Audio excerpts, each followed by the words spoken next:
जैसा कि आप लोगों ने देखा है कि पहले प्रश्न को हमने बता दिया और पूरा कॉन्सेप्ट बता दिया है। अब हम दूसरे प्रश्न को देखेंगे।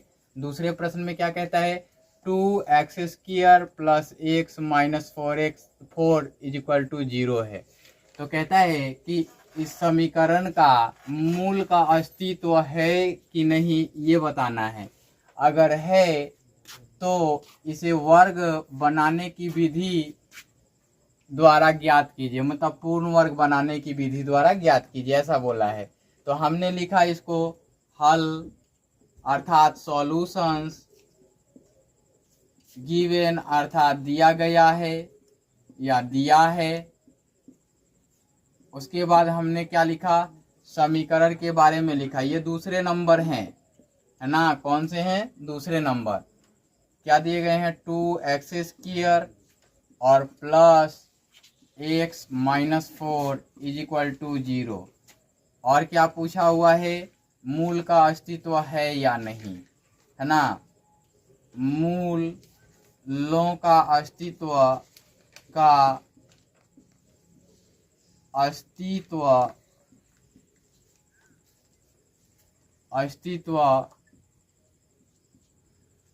हो तो पूर्ण वर्ग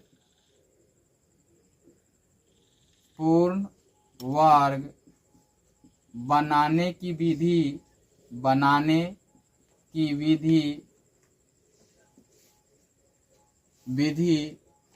द्वारा ज्ञात कीजिए, ऐसा लिखा हुआ है इसमें। यही किसको ज्ञात करना है, मूलों को ज्ञात करना है। तो अब आ जाते हैं आगे की ओर। हमने यहाँ लिखा, अब है ना, यहाँ लिख लेते हैं पहले समीकरण को, है ना। समीकरण को लिख लेते हैं। समीकरण 2x² plus x minus 4 is equal to 0। और क्या लिखते हैं यहाँ a is equal to 2, b is equal to 1 और c is equal to minus 4, यही दिया गया है ना। ये चीज तो समझ में आ रहा है। तो क्या करेंगे, विविधकर के सूत्र से चलेंगे, है ना। तो यहाँ विविधकर अर्थात d बराबर, चूंकि d बराबर b² माइनस 4ac, है ना, 4ac, या d बराबर b का मान क्या दिया गया है, 1 दिया गया है, इसका वर्ग, और माइनस 4, और a का मान क्या दिया गया है, 2 दिया गया है, c का मान क्या दिया गया है, माइनस 4 दिया गया है, यही दिया गया है ना। तो आगे की ओर आ जाते हैं।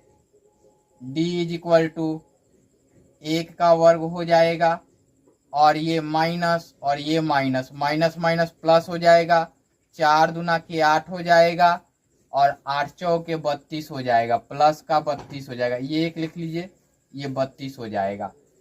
इसलिए यहाँ लिखते हैं, इसलिए d बराबर 33 हो जाएगा, है ना। इसमें देखते हैं आपकी d क्या हो गया, ग्रेटर हो गया, है ना। यहाँ d क्या है, ग्रेटर है किससे, 0 से। तो क्या लिखेंगे, या यहाँ लिखेंगे चूंकि d ग्रेटर है 0, है ना। अतः समीकरण या द्विघात समीकरण 2x² plus x minus 4 is equal to 0 के मूलों का अस्तित्व होगा, ऐसा आप लिख लेंगे, है ना। अब आगे की ओर आ जाते हैं। इसमें फिर पूर्ण वर्ग बनाने की विधि द्वारा हल करना है। तो पूर्ण वर्ग बनाने की विधि द्वारा मूलों को ज्ञात करना है ना। तो लिखते हैं चूंकि 2x² और plus x minus 4 is equal to 0।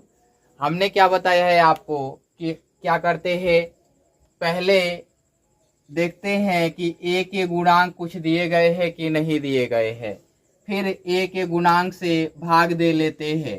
तो हमने यहाँ 2x² अपॉन में 2 अपॉन में x अपॉन में 2 माइनस 4 अपॉन में 2 इज इक्वल टू 0।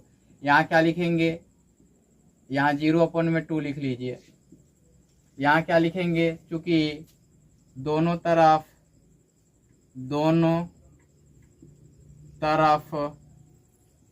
भागा 2 ऐसा कर लेंगे, है ना।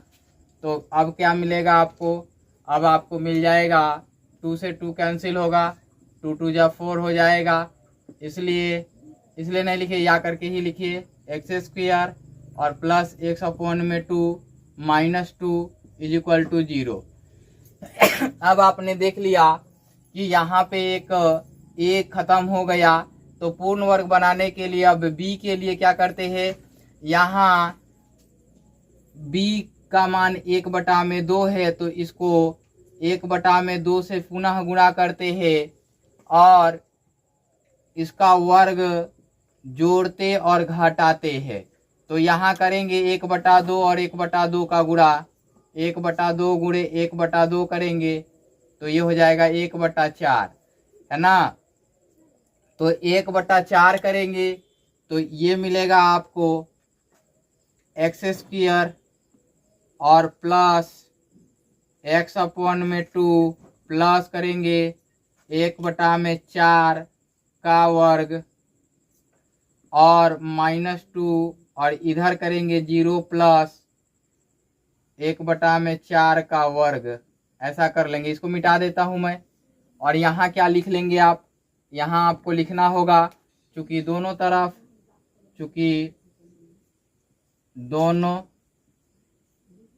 तरफ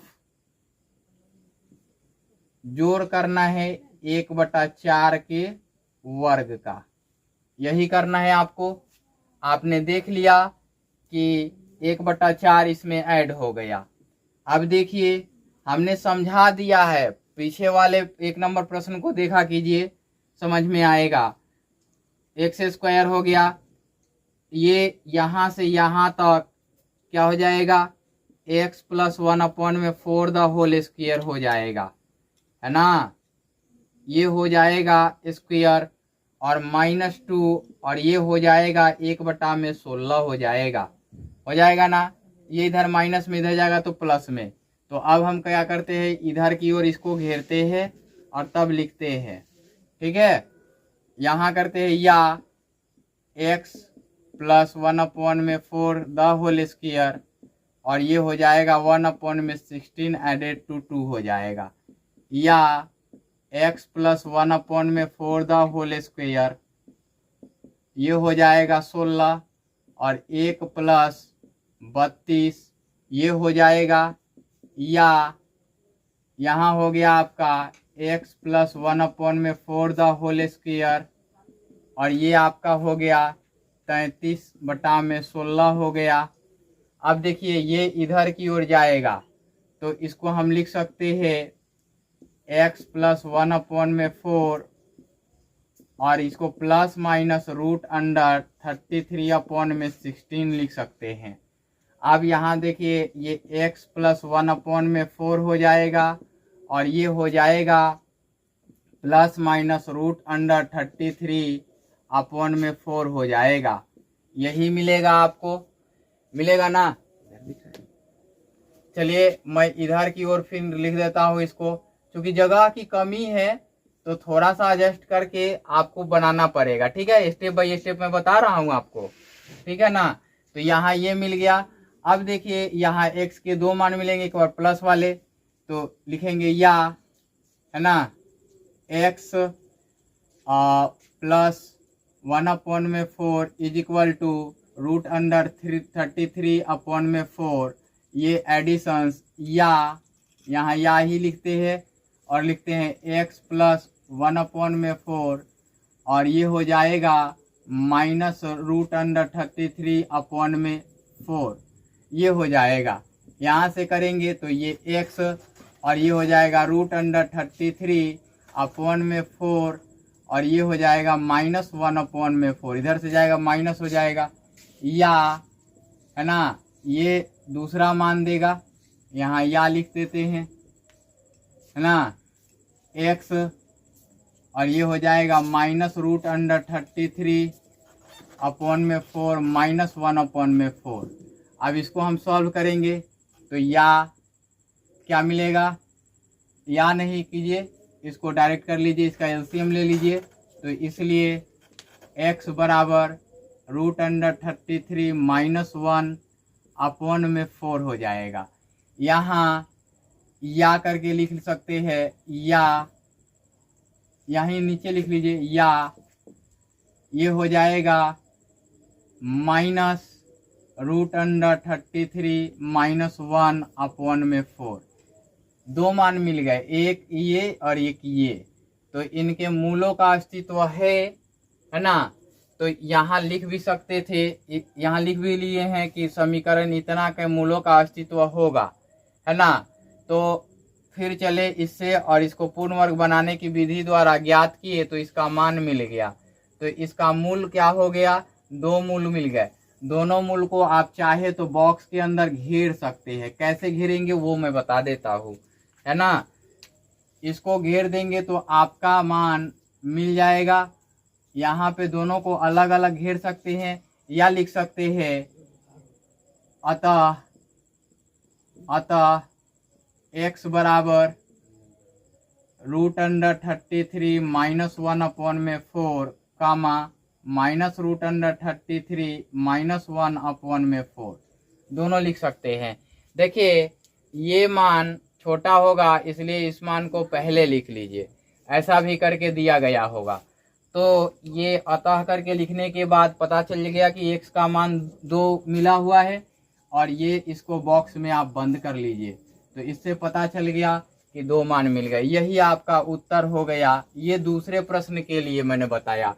अब तीसरे प्रश्न के लिए मैं थोड़ा सा परिवर्तन करूंगा, इसमें केवल समीकरण लिखूंगा, पुनः इसको हटाऊंगा और यहाँ में a b c लिखूंगा। बाकी विविधकर के लिए यहाँ से हटाऊंगा, यहाँ कर दूंगा, है ना। तो चलिए आ जाते हैं आगे की ओर।